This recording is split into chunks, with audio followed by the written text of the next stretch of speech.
po, pinapa-thread ko lang po itong turnik. Yun mga tropa. Bubutasin itong ano to, tornilyo to, tas ibabaw ko to. Kasi ang mangyayari, kailangan raw ng mahabang ano, bolt. Ito na mga tropa, ito yung bubutasan ko, tas lalagay ko ito. Bubutasan tas tetradan, tas ilalagay ko ito mga tropa.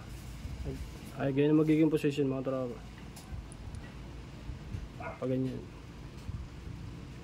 Bisa na natin mga tropa, magbubutas.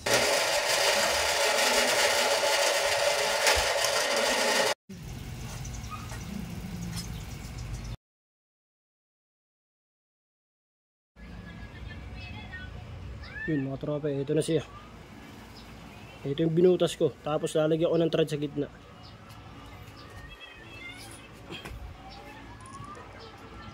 Ayan, ibabaw ko rito mga tropa. Yung mga tropa, ito na. Ito rin ako na mga tropa.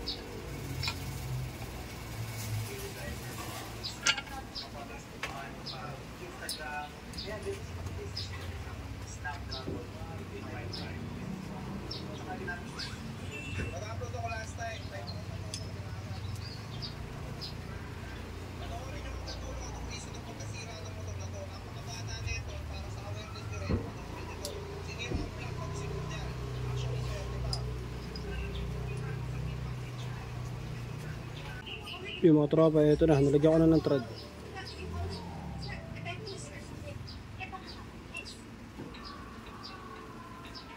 Yan, papasok ko na itong ano, bolt. Ito na siya mga tropa. Tapos lalagyan na natin sa ano, sa head. Ito na mga tropa, di ba?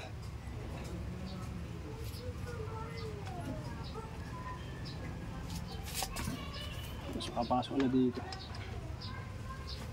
Ay maghahabit ng ganito.